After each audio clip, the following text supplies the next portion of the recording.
Dorothée, thank you very much for speaking to me about Marechera. We are, I should say, in St Hilda's College, specifically in the Sanctuary.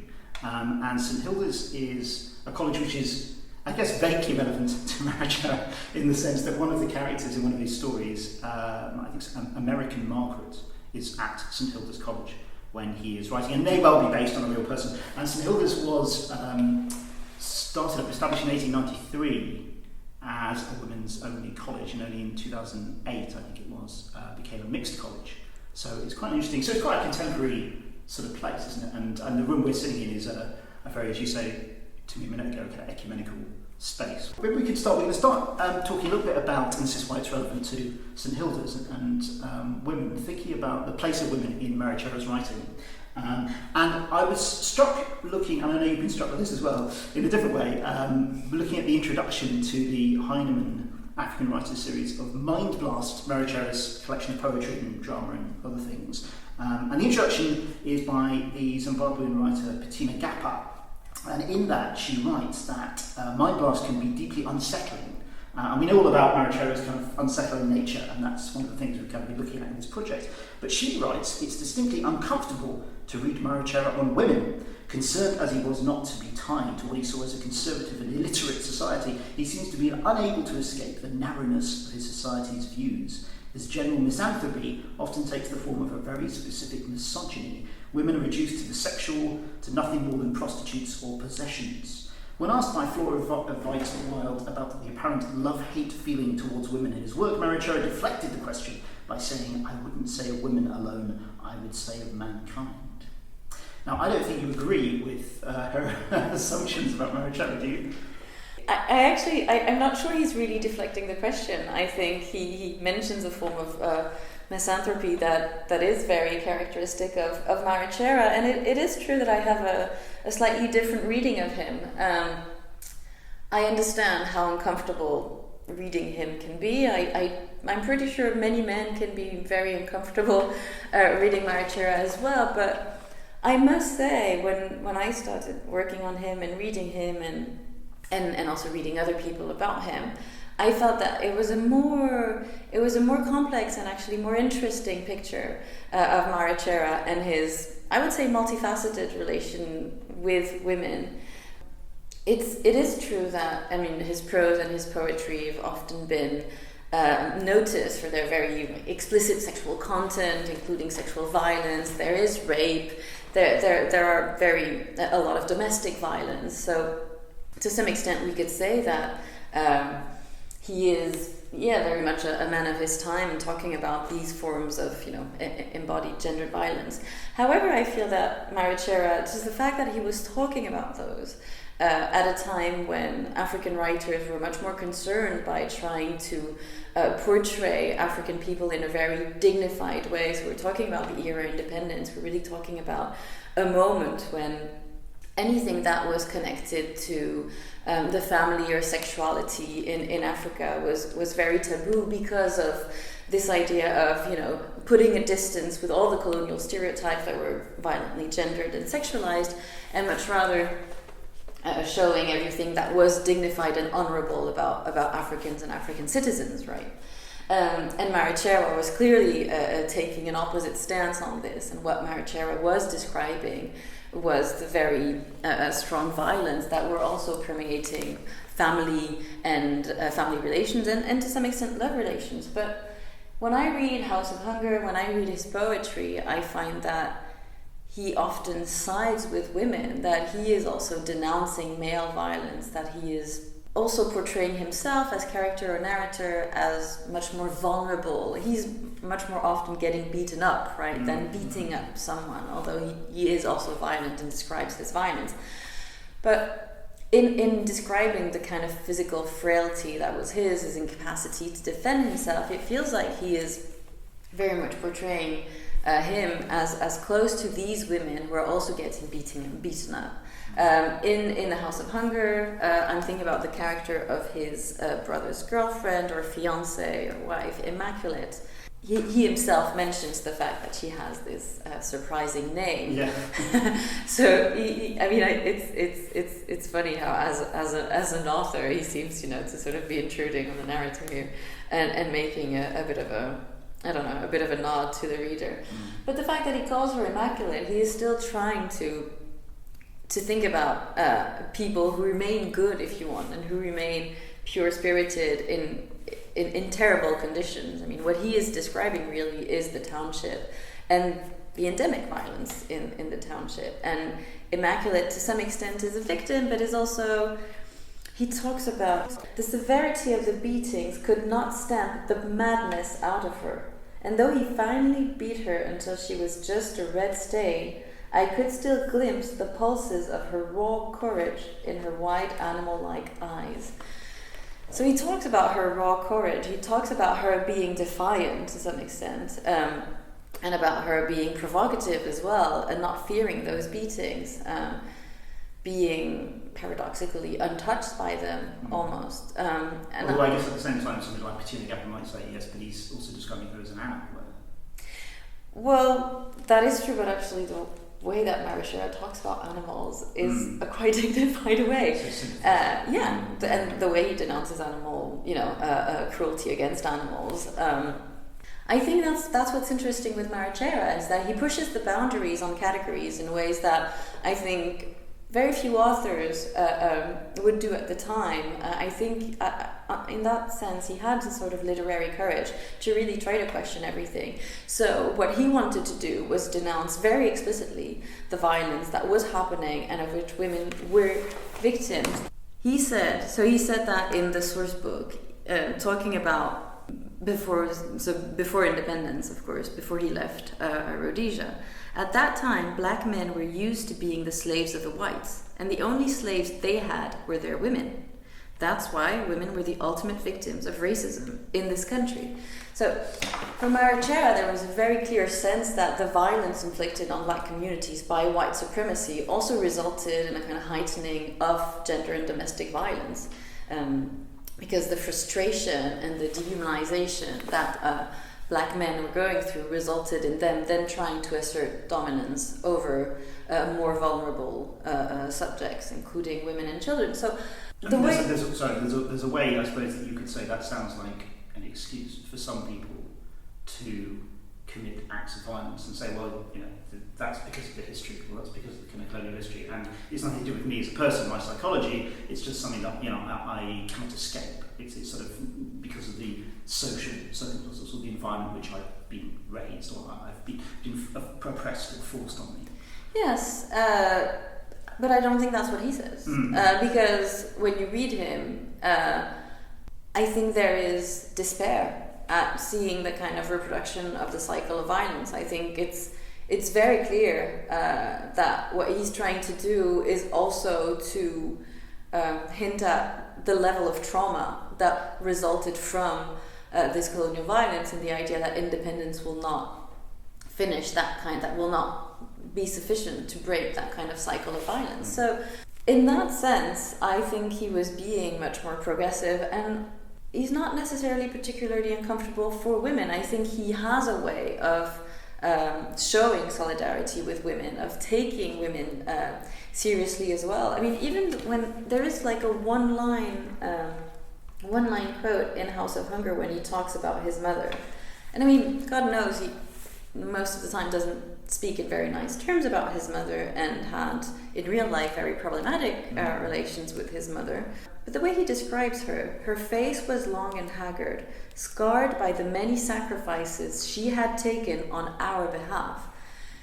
He knows all this, and he's bringing it to the fore. He knows, and this is Marechera as a writer, what his mother had to go through as the mother of 9 children, who had to educate them in the township, and who became a widow, when her children were still young, and then had to suffer, the white minority laws that prevented her from keeping her house. So basically, after the death of Marechera's father, a couple of years later, they were expelled from their house because single women could not live by themselves in the cities, because that was considered to be a sign of prostitution.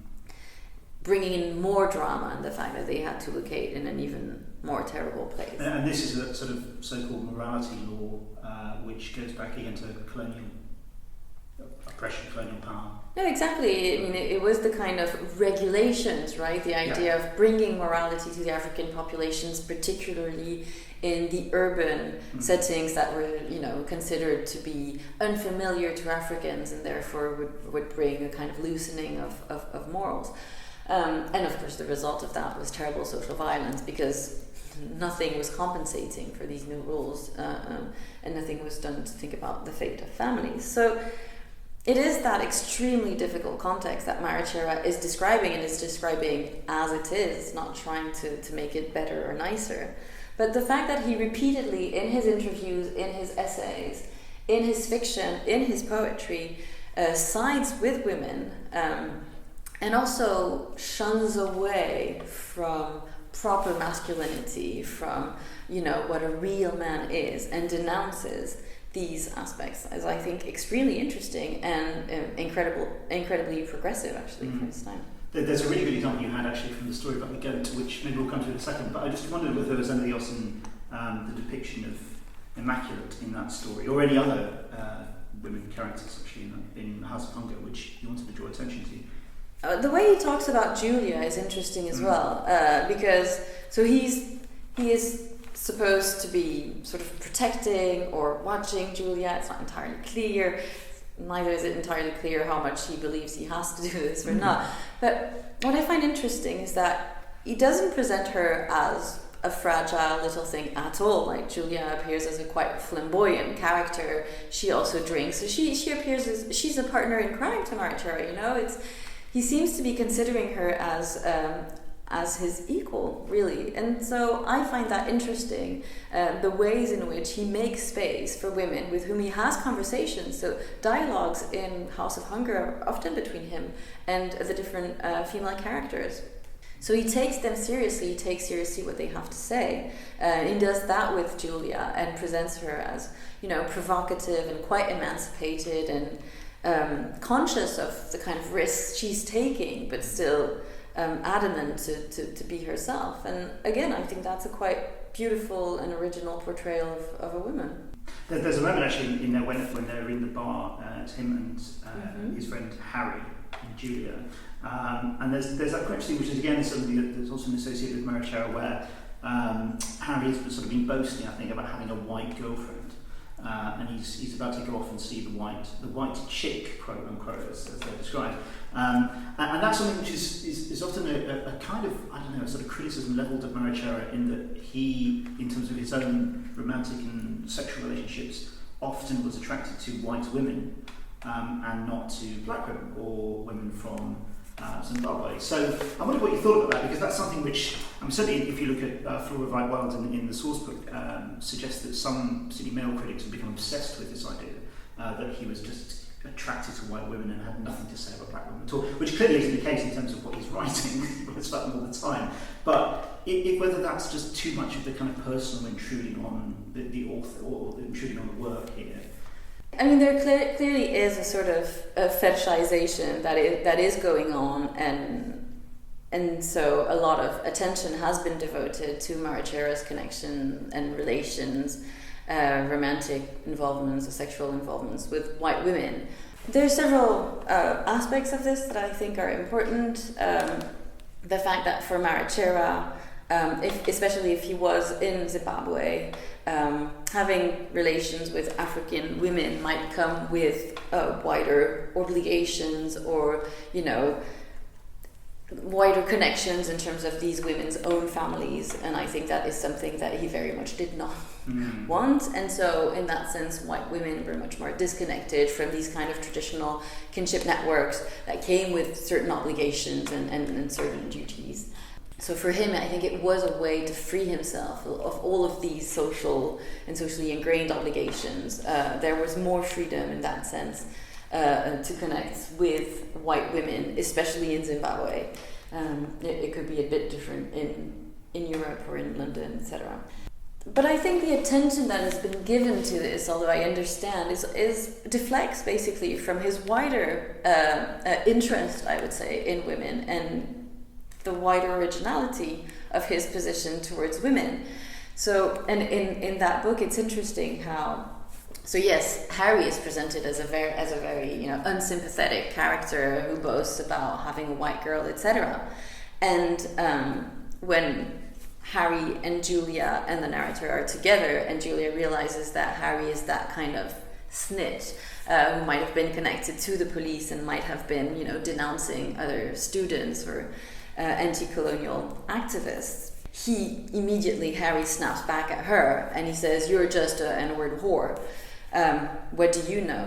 And, the narrator sides with Julia and ends up sort of chasing Harry out of the bar. So here his solidarity is very clearly expressed. I think he makes the point that that kind of boasting and that kind of obvious racism, absolutely, he's just denouncing it very clearly and therefore siding with black women, which again was not something that many writers were necessarily doing at the time. He's also, I suppose, in a way, portrayed as a kind of masculine figure, but in a way that's deeply ambiguous, I suppose. We don't necessarily associate. I think of him, as you say, in very positive terms. But there is the story which you mentioned, which also appears in House of Hunger, which has some really interesting things to say of masculinity. That Marechera has some criticism of the way in which perhaps African masculinity is perceived. It's the short story at the end of the House of Hunger. It's called The Christmas Reunion. And the Christmas reunion is about him and his sister. So again, it's him and his sister. And they have to, it's Christmas, and so ritual or, tradition would want them to kill a goat for Christmas. And that starts a sort of a whole monologue and also dialogue. It's not entirely clear about the fact that he absolutely does not want to kill a goat, and that seems horrendous. And so not only is it really interesting the way he talks about animals and animal cruelty and how humans sort of give themselves the right to kill and mistreat animals, but he also connects that to masculinity, and so the idea that it has to be the man who slaughters the goat. And he says, "This business about being a real man is what is driving all of us crazy. I'll have none of it. There's nothing different between you and me except what's hanging between our legs. And if you want goat meat, kill it yourself. If I'm supposed to become a real man in the twinkling of an eye by cutting the human throats of these human goats, then I don't see why you shouldn't suddenly become a real woman by the same horrible atrocity." This idea that he is not interested, not only is he not interested in performing masculinity, but that he presents it as this, almost the original evil, right? This is what is driving all of us mad. I think is really interesting. He had problems with the kind of hyper-masculinity that was associated with the anti-colonial struggle, with the wars of liberation in Southern Africa. He saw, and again, with incredible lucidity, considering the context, how damaging the promotion of militarized masculinities would be for society as a whole. So he's being very clear about this in various instances, and had notably difficult relations with the anti-colonial movements, especially their leaderships. I think what he's saying here is that he doesn't feel, well, first he's very adamant and again incredibly prescient about this idea that there's no difference between you and I, and our genitalia is actually not a valid difference at all. But what he's saying is that he refuses to take on these roles, and they're fascinating accounts about the many ways in which Dambduzo Marechera would be gender bending, in which he would simply not conform to gender stereotypes. I find really interesting the fact that Tinashe Mushakavanyu starts his book on Marechera by mentioning this. He says his gender is fluid. He is not a man. Androgynous. He also says that Dambduzo, which is often pronounced more like Dambudzai in Zimbabwe, is generally a name that is always given to women, to girls. A name, by the way, that means trouble, and that therefore already locates a child, a character within a certain personality and a certain conflictual relation to their family. And so this idea that what immediately strikes Tinashe when he sees a picture of Dambduzo is the fact that he does not look like a man, that he is more childlike or womanlike, and Dambduzo would would play on this very consciously. He would be wearing jackets with big roses. He would be wearing, extravagant scarves. He would sometimes dress as an old woman. That was to try to trick, I think, James Curry. Get money out of his publisher. Exactly. I don't think that was a very successful attempt. But however, there was this sense that he was giving himself the freedom to play with gender and to bend gender. And again, that was something that not many African intellectuals or, Western intellectuals were comfortable doing in the 70s. So it sets him apart. And I think all of these aspects need to be taken into account when we think about Marechera and the way he talks about women. The fact that he was uncomfortable with masculinity. There's another story in The House of Hunger where he talks about his girlfriend, and his girlfriend got pregnant from another guy, and the girlfriend is very ambivalent about it, and at some point the other guy sort of attacks the narrator. And again, the whole story is about this narrator who is clearly, cheating on by his girlfriend, whose girlfriend is pregnant, or wife actually, I think it's a wife in the story. A wife is pregnant by another man. And he doesn't seem like there is no sense of any ego attached to any of these. It's of no concern to him. He seems completely detached by this idea of, asserting masculinity through impregnating women, having children. He's not interested in that. And that's a very, sorry, I'm interrupting. Yeah, that story's called Thought Tracks in the Snow. There is a really interesting section to which you'll draw attention to. There's a bit about where she says, the woman says, I'm with child, and it's his child. And the narrator says, that Nigerian boy. And she says, he isn't a boy. She said, he's a man, a real man, not impotent like you. Which is interesting. I mean, there's a couple of interesting things there. One is this idea, as you were saying, that there's an assertion that he is able to impregnate her because he is a real, quote-unquote, real man. And also the Nigerian thing is interesting, because one of the other things that I think Marechera says at one point is that Zimbabweans are kind of seen as the sort of outcasts of Africa. At the time, Rhodesians, the outcasts of Africa. So there's always something here that there's something superior, maybe more masculine in a Nigerian boy than there would be in a Zimbabwean boy. And in the story, that's what the Nigerian is telling himself, right? Mm-hmm. Fucking Rhodesians, get independence first, then perhaps you'll learn how to fight. Right. Now, that was one of Marechera's obsessions, this idea that Rhodesians were looked down on by other Africans because they hadn't gained independence. It's interesting. It's not something that I have come across elsewhere. Neither this idea of an inferiority complex or from Rhodesians or Zimbabweans, nor this, any statement by any African person about Rhodesians or Zimbabweans, black Rhodesians, that is. I'm not sure whether that existed anywhere beyond Marechera's head. I think it was part, I guess, of a broader narrative of self-loathing and inferiority complex that takes on many different forms. But again, the fact that nationalist or quest for independence, is then refashioned through the idea of masculinity and sexuality is interesting. He kind of does the same. There's a similar allusion. It's a bit more cryptic, I guess, but I thought it was striking when he describes when he leaves Rhodesia. So he's going to go study at Oxford, and he's leaving, and he's in the plane. Yes, and it says, it's quite beautiful. As the plane burrowed into the night, leaving the Angolan coast and heading out into the void above the Atlantic, I suddenly remembered that I had, in the rude hurry of it all, left my spectacles behind. I was coming to England literally blind. The blurred shape of the other passengers was grimly glued to the screen where Clint Eastwood was once again shooting the shit out of his troubles. So I think that kind of juxtaposition here, right? He is blind, he can barely, see his surroundings, and then there is this hyper-masculine image of Clint Eastwood he is again sort of distancing himself, like Clint Eastwood is everything that he's not, right?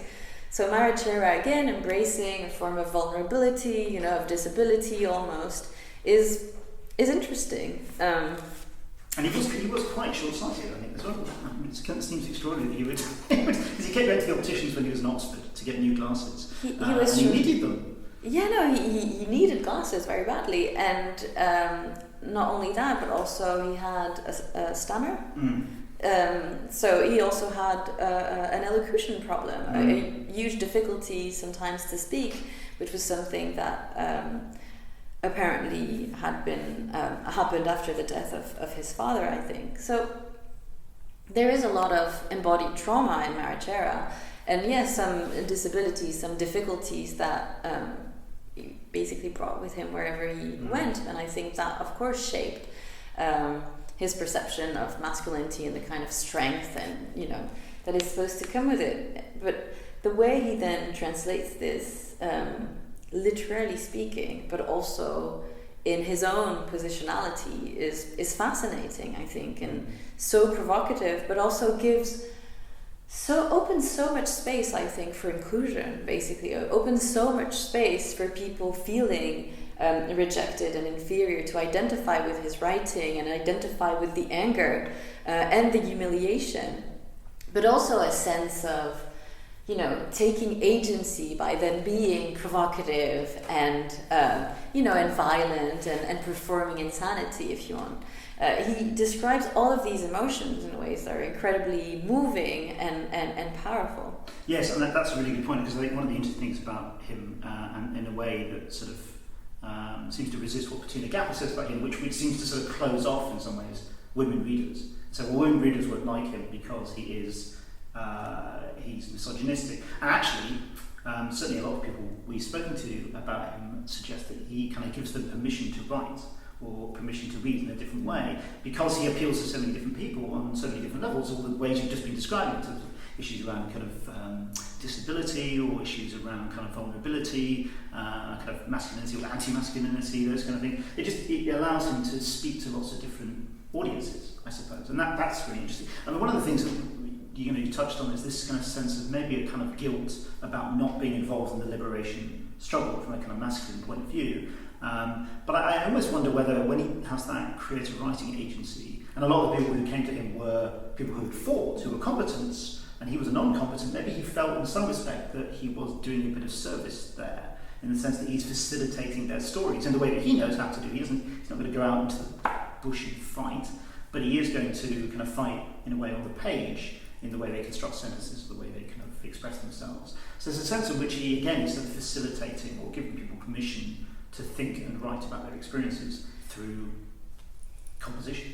I don't know, maybe I'm romanticizing him, but I feel like he had incredible integrity, and so he was very uncomfortable in being associated with anything that would be bigger than him, in the sense that then it would be something that he didn't control. And I think he was really worried into participating in anything that would replicate certain problematic power relations and certain forms of domination, including the anti-colonial struggle, for example. So I think, or politics more generally, if you want. I think the idea of playing the game and, performing politics was something that repulsed him morally. If I dare talk about, Marechera's morality, but I think this literary agency and this idea of being an intellectual figure was something that appealed to him much more, because he felt he was more in control and would not be woven into structures that then, tend to put on hierarchies or so.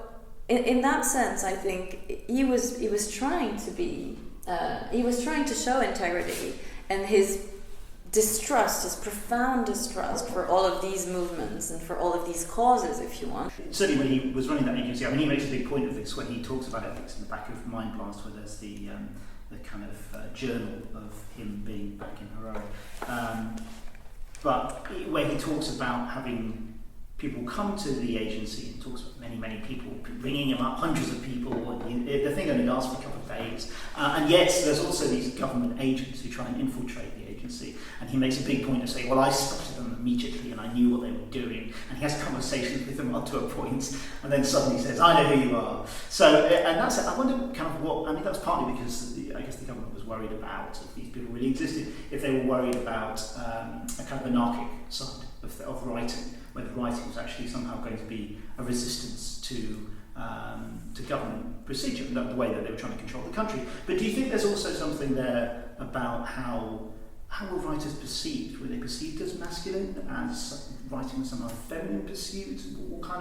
What was it like to be a writer at that time, do you think, in Zimbabwe? That's a really good question. The feeling I have is that at that time, writing was quite male-dominated. Mm-hmm. I think, especially in countries that had violent processes of decolonization, writing was considered to be part of the struggle, right?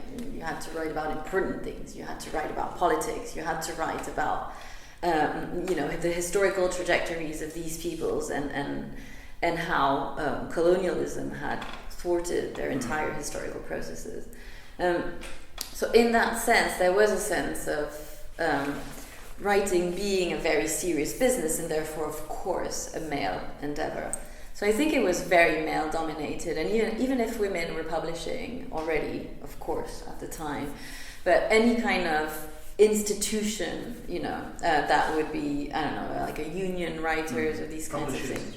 Exactly, publishers, all of this was heavily dominated by men. So there were these boys' networks, and again, there was this stance that was different from the stance of the new African leaders or from anti-colonial struggles. It was a more kind of like dignified intellectual stance, but I think there was still this strong sense of a certain form of masculinity that was embodying these kind of literary and intellectual ambitions of the new nation. So in that sense, because it was so tied to the nationalist project, it was quite masculine. And I think Marechera, of course, was doing things differently, although with Marechera it's always one thing and the opposite. He tried to, be the leader of the Zimbabwean Writers' Union, and because he didn't manage to become the head of that or the Secretary General or whatever, just decided that he wouldn't be associated with the union at all. So, I mean, it's not like Marechera is not someone who isn't profoundly, possessed by hubris or ambition. But yeah, he was doing things differently. And what you're talking about, like kind of infiltration of authorities, it's hard to revisit all of this, but it looks like there was a sort of obsession against Marechera in post-colonial Zimbabwe. It looks like he was so uncontrollable, he was so free, if you want, that was something that was profoundly disturbing to the authorities, and so whenever he did anything, they would want to be around to figure out what he was doing, and they knew he was popular. They knew, despite all of his provocations, despite his refusal to embody that kind of dignified post-colonial African identity, he appealed to people, and there was affection for Marechera and respect, and also I think some sort of admiration for the way in which he'd never been, he'd never tied himself up to any of these ambitions that he hadn't set out for himself. There is an interesting tension there, isn't there? Because on the one hand you might think in some alternate universe he might have been celebrated because he won this big prize, the Guardian Fiction Prize, and people would say, well, look what, look who's coming out of Zimbabwe, New Zimbabwe. And yet at the same time he didn't really associate himself. And one of the first things he says when he gets back to Harare, his book has just been banned by the authorities, and that is later rescinded, that ban, isn't it? It's the censorship is kind of relaxed to an extent. But then he often says, well, the first thing I'm going to do is leave. The first thing I'm going to do is go and travel around the continent, see independent African countries, which he doesn't do ultimately because he doesn't have any way of getting anywhere. There's no documentation, travel passport, and yes, at the same time, there's a sense in which he's kind of both within the country and maybe outside the country kind of simultaneously. And I guess some of that was to do with the fact that he was here in Oxford or he was in London or in Berlin, these different places kind of in Europe, which he associated himself with, perhaps in some ways more than he did with being back in Zimbabwe. I think he felt like he didn't belong anywhere. What he says is that Oxford made him into something that shouldn't exist. I think that's really interesting, and I think it was very sincere. Marechera left Rhodesia because he didn't fit in Rhodesia. It was dangerous, it was choking, it was unbreathable for him. And he was already, at that moment, what he embodied for other people was, that Rhodesian elite that could, through grants, etc., study in Oxford and would then become and be part of the new post-colonial elite. And of course, he never again accepted to be that kind of elite figure. So he didn't belong in post-colonial Zimbabwe, but he didn't really belong in Oxford either. I mean, he was absolutely uncontainable, if you want, and not interested in fitting anywhere. He was interested in questioning everything, in making everyone uncomfortable so that we could get close to certain forms of truth or certain forms of truth-seeking. But that's socially very, very hard to do and absolutely exhausting. And he also talks about the toll that it takes, right? I mean, there is a lot of humor and some incidents and anecdotes are absolutely hilarious. And I think he himself was incredibly charming and funny. But of course, it comes with an indescribable amount of pain and suffering and loneliness. A lot of it self-inflicted. He clearly was never protecting himself. He never tried to shelter himself from anything. But on the other hand, again, for him, that was the price of freedom, and that was a way to be entirely sincere all the time with everyone. He was the least strategic person or writer. But this is also what has fed into his mythology and his legacy. And now he is one of the most powerful figures of 20th century literary or artistic Africa. And I think it is because of that sincerity that people feel across countries, across social classes, and that is profoundly respectable. And that power that you were talking about there is interesting in the sense that he also used to try and promote women writers, like hold up them as the alternative voices. So he reviews quite a lot of books, a number of books which are quite important to anthologies or specific writers for pages. And that was the kind of power that I guess he did have, in the sense that he had access to those publications and he could write in them. Why do you think that was so important? Is this not something that other male writers were doing at the time? I mean, it's hilarious because James Carey talked about the fact that he was desperate to get Marechera to do these sort of critical writings, right? James Carey said we were just trying to make him earn enough money that he could then have enough time to write. Exactly. And of course, Marechera was quite terrible at doing it, and most of the time absolutely couldn't be bothered, and therefore we have very little critical work by Marechera.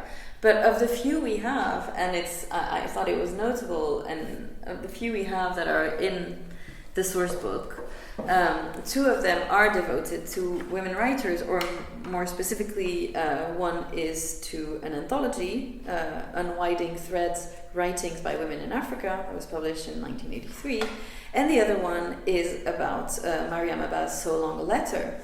And the way he talks about these writings, he takes them so seriously as writers, and he says it. He says that people don't take women seriously outside of their kind of domestic roles. And he doesn't do that. You can tell that he's been carefully reading the novels. He talks about the prizes that certain of these works have gone. He refers them, he locates them within wider feminist writings. He mentions Sylvia Plath. So he is taking that kind of feminist agenda forward by connecting African women's writing to European women's writing and connecting their plight. If you want. He talks a lot about women's anger. He talks a lot about their rage at the injustice that they are living through. And I think that's, again, so interesting and so important to take into account to understand better what he's doing when, he's crafting these hypersexualized narratives about women and their bodies and rape, etc. What he's doing here is taking women seriously as writers, as creators, and talking about their writing politically as being interventions against the patriarchies that are still going on after African independence again. So, and there is like a lyricism in the ways he writes about them, where again you feel like he identifies very strongly. Like there is a strong solidarity that is very very emotional, very embodied, I think. When he talks about So Longer a Letter, he talks about the novel's excruciating theme. More so because this gem of a book impacts itself on the reader like a ruby hallucinating within its own glow the even more bright and terrible beauty of leaping flames when a shooting star, Mariam Abba herself, falls under the scourge of mortality. I mean, it's... Sorry, Marechera, that's like, how many mixed metaphors can we get? Exactly, but at the same time, I mean, he is trying to capture something, and he is trying to show how much he respects that and what they're doing, and how much he admires them as well. There is no condescending, no kind of half-hearted solidarity here. He's not saying not all African men, No, that's not at all what he's saying. So I think that is really worth remembering about Marechera as well. The way he was putting himself out there for these women writers, and again the way he was also putting himself out there as this very gender-bending man. He was being quite brave about this, and I think it should be better remembered. It should be part of the narratives about him as well, because I think it was taking a bigger, it was playing a bigger part, and it was more important that we generally give him credit for. That's been a really illuminating discussion of him and women in his life and in his books. And thank you, Dorothée. Thank you very much indeed. Thank you very much.